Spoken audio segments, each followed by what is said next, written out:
So over the weekend, well, I think it started on Thursday. All that anti anti ICE riots and happening in Los Angeles.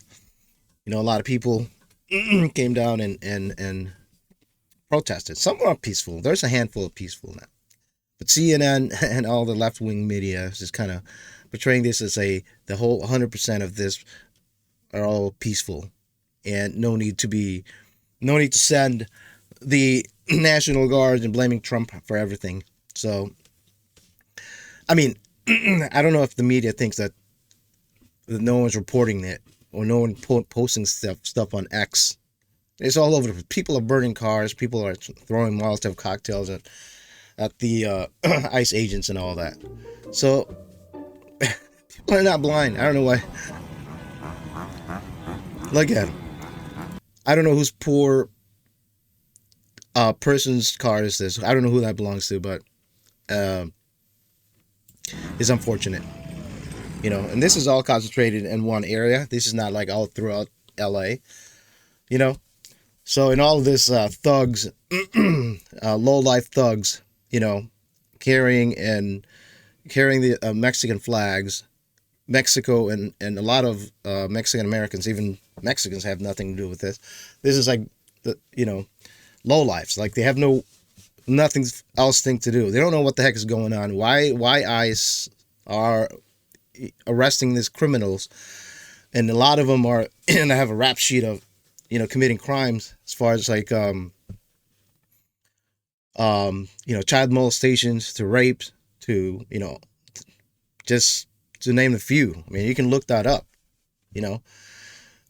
But so they're protesting like under the guise of like anti-racism or something like that. It has nothing to do with this is not between white and brown or even American and Mexicans.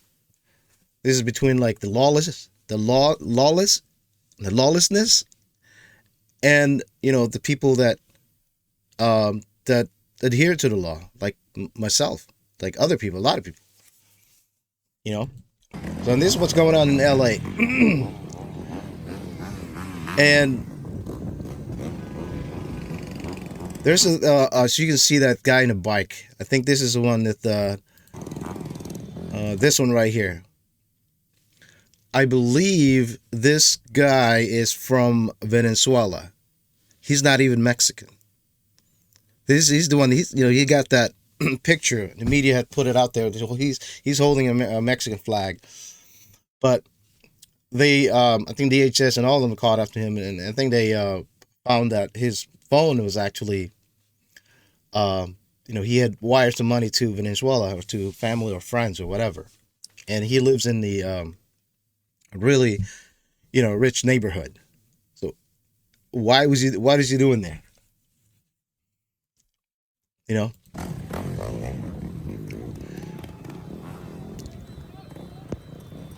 Yeah, that's what A they few that's moments what they do. later. So there's unrest.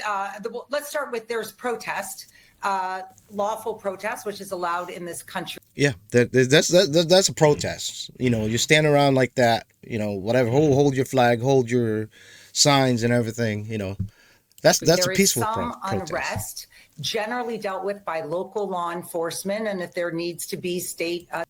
Now, this guy's an idiot for walking right on the road, police, just and interrupting everything. Even National Guard. Because once you cross that line, you're not peacefully protesting anymore. Then you are subject to be arrested. Because if you're just walking by and you're just walking around the street like that, and you're putting yourself in harm, and also the drivers, you're putting the drivers in harm, you're subject to arrest. Under a governor's authority.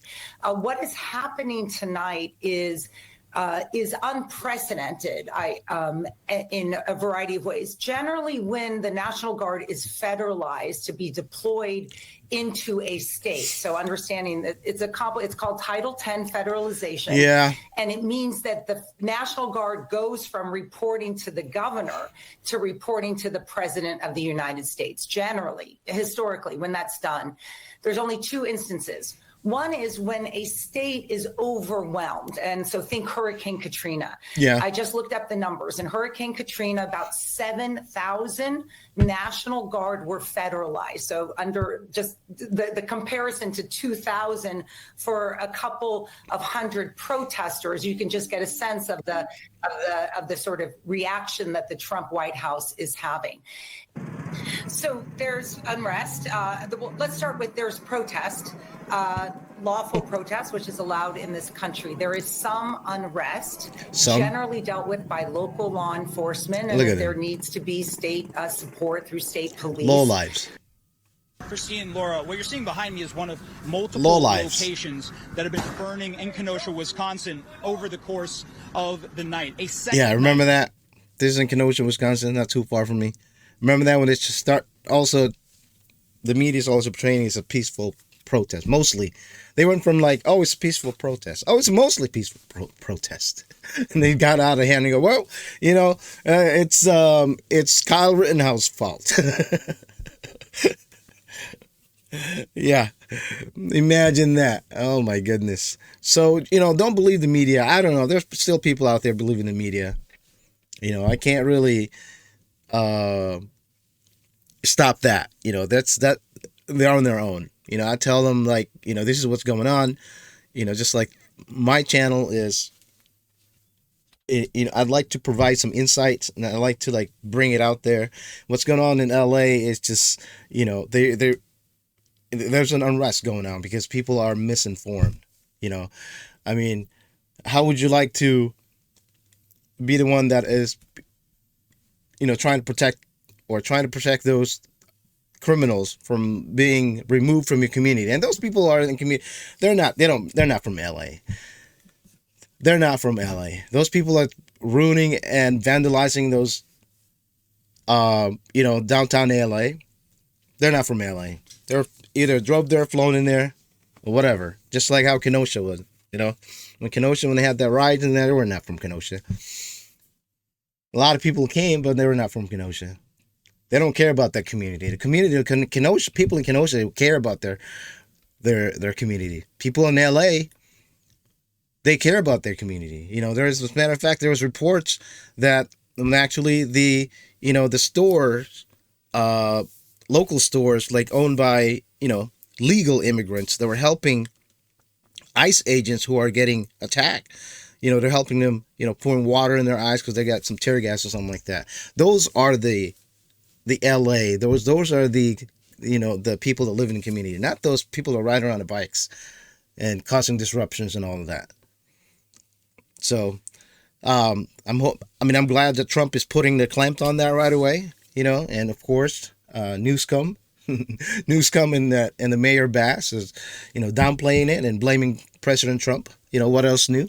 But it is what it is. So, and it's not gonna last.